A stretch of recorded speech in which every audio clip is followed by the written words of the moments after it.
You know, I used to marvel at how when someone of notoriety passes away and you turn on the TV and they not only can give you information about that person's life and history, but within a few hours they already have entire productions, right?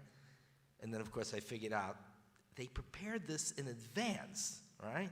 That's why they're able to do it. That's their job. They do a good job at it. I don't do that. I don't have a preparation of material for somebody who of notoriety, either in the Jewish and non-Jewish community. But history was my major, and when the series The Crown came out, I dug even deeper. So I quickly was able to put some things together about the passing of this great, great lady, Queen Elizabeth II, and of course to mainly focus on her interaction with Jewish community. But there were also some interesting historical things that happened that put her in this position, and some might say, you know, when you read the book of Esther, you're looking for the hand of God, because God's not mentioned, and you see certain things happen that are so bizarre that don't seem to flow, and they turn out to be something good. And perhaps, you know, Queen Elizabeth being there, certainly in place of her uncle, was something very, very good for the British people and for history. So the fact that she reigned for 70 years, the longest reigning queen in the history of England. In fact, I learned a word because you never really get to hear about the celebration of a 70th year of someone doing something, right? It hardly ever happens. So they were, of course, it's a jubilee, but it's called the Platinum Jubilee. I had no idea. I never heard of anybody celebrating a Platinum Jubilee. And it marked her 70 years as she ascended to the throne back in 1952. And of course, it was a major celebration in England because over 3/4 of Brits report feeling great admiration and approval for their queen. And I was thinking, who in America could get a 70% approval? It doesn't happen. 3/4 is 75% approval rate, high approval rate.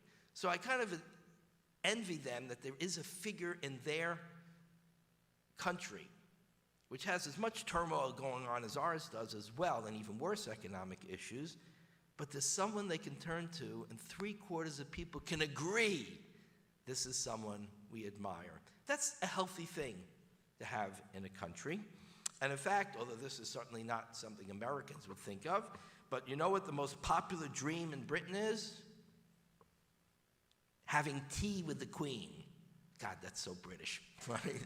I don't think that's something Americans would have thought of, although many Americans would, appreciate an opportunity to have a lunch with the President of the United States, but never 75%. Never 75% in the history of our country. On her 90th birthday, the great Rabbi Lord Jonathan Sacks, and who made him Lord Jonathan Sacks? The Queen did. He was then Britain's chief rabbi.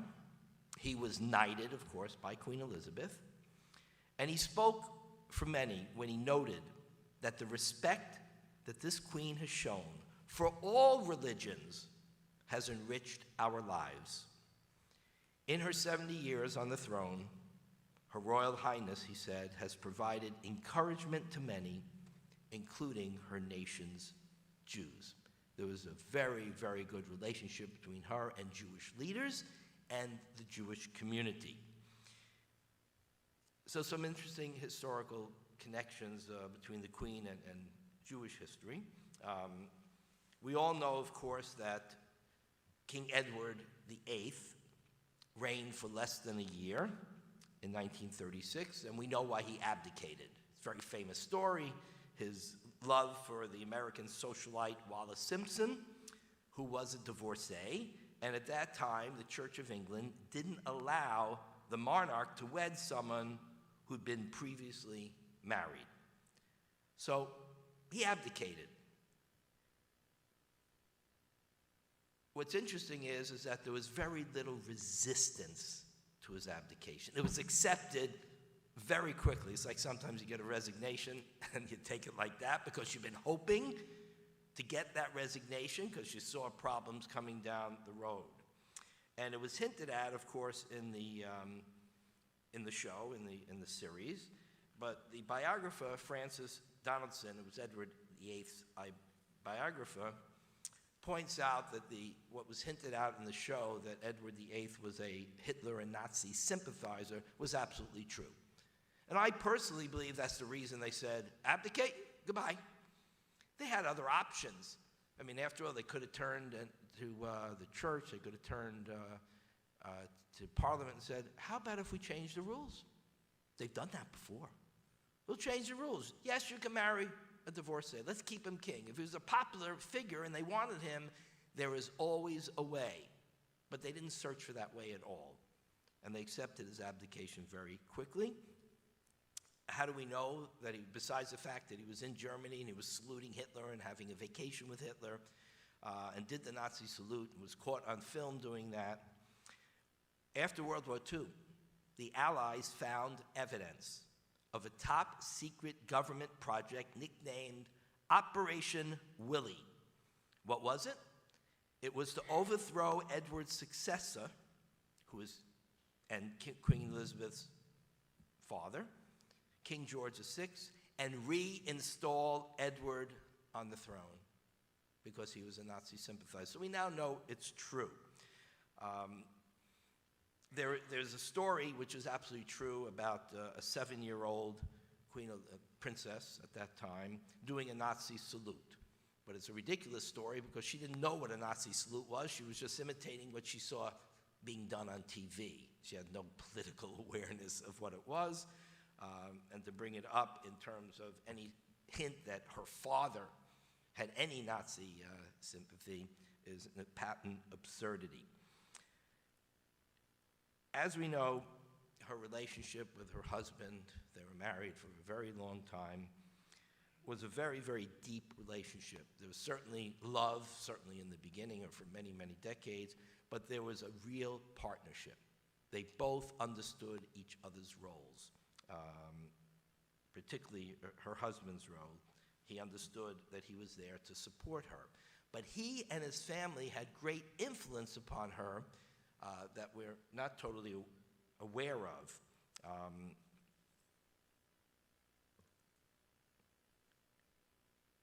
The nun that is represented in the crown, the tough-talking nun, she was a really great character.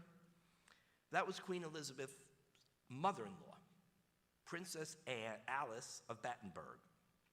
They don't explore, because it wasn't that pertinent to the story, but they don't explore Princess Alice's heroism during the Holocaust.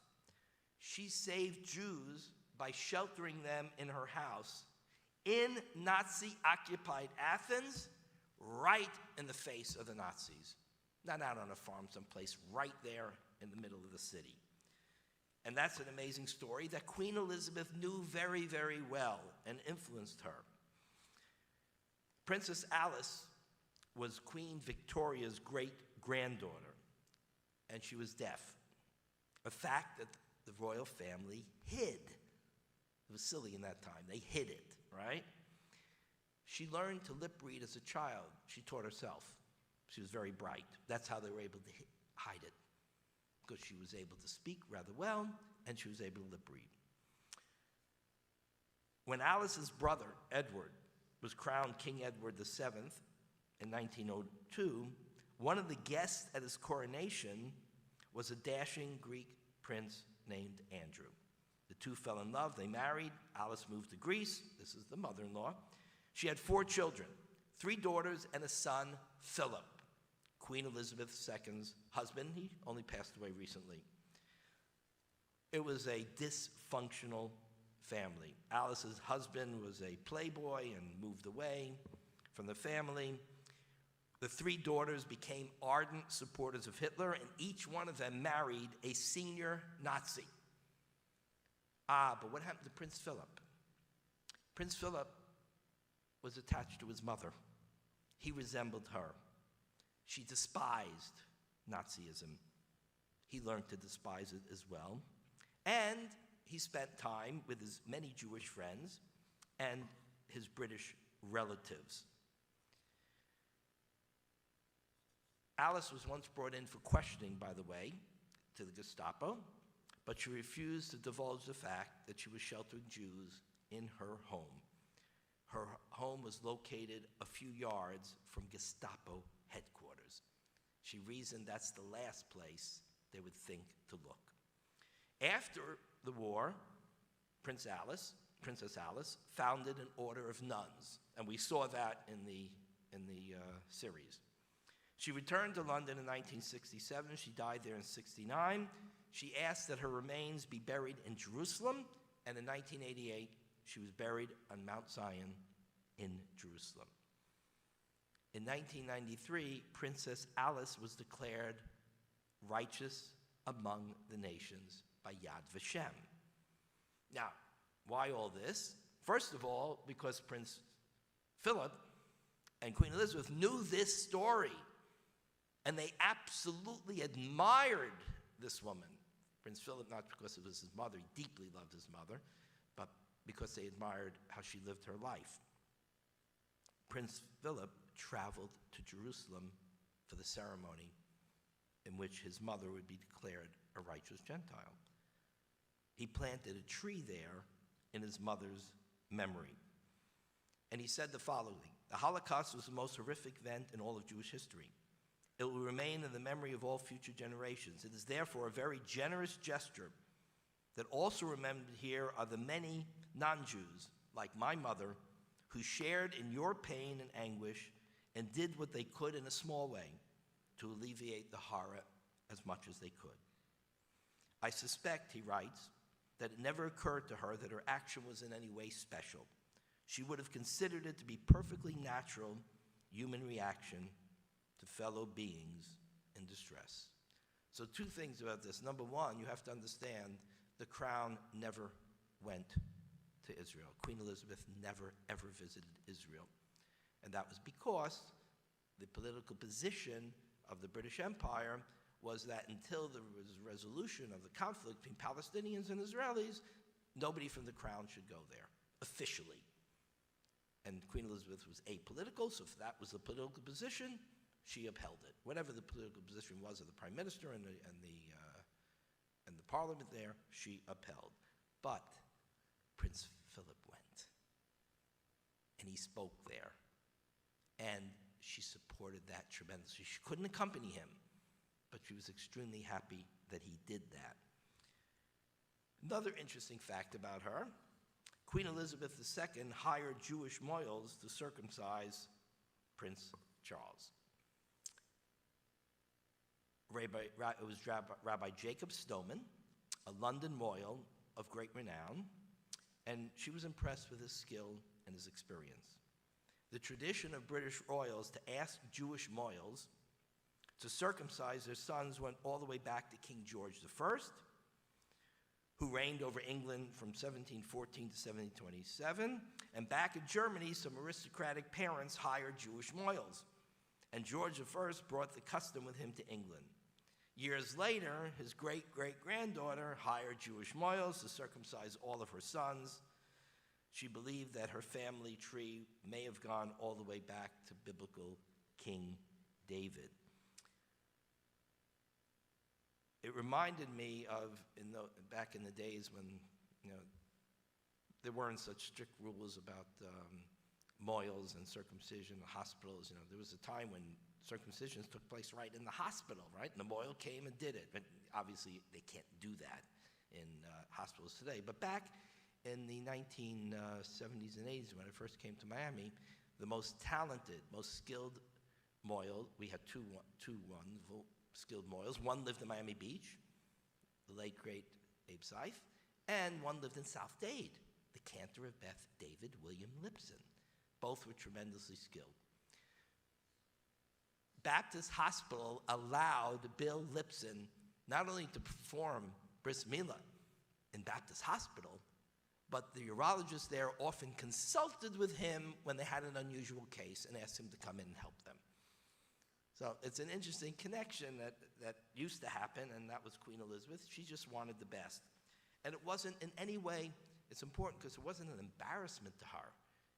It wasn't like, I have to hide this. This was perfectly acceptable and perfectly normal. Back to why she never visited Israel. She traveled, obviously, all over the world, especially if you saw that Syria, she was everywhere because she was Britain's representative.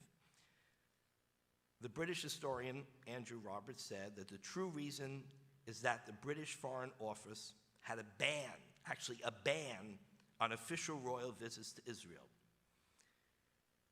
It was unwritten, it was unacknowledged, but it was a fact. And as I said, she would obey whatever the British Foreign Office would say because she did not want to set foreign policy. It was an act of delegitimization of Israel. It was part of the anti-Zionist, anti-Israel activities of the British that went on for decades and decades, and even somewhat to this day.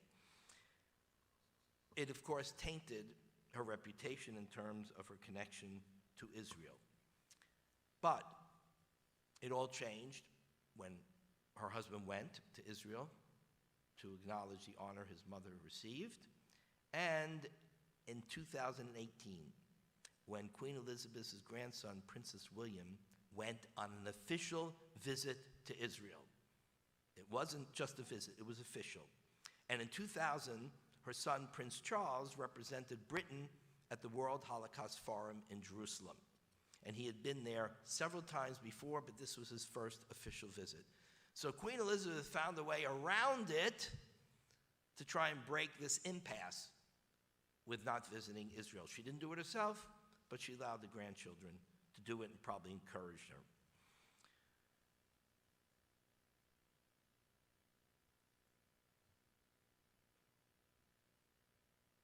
I told you a story a few weeks ago, those who heard it, about Queen Elizabeth, who had great interest in talking with and learning from Holocaust survivors. And we understand now why, what her connection was, besides a human being interested in hearing from Holocaust survivors. She had this connection from her mother-in-law and from her husband to Holocaust survivors, having actually literally saved some of them.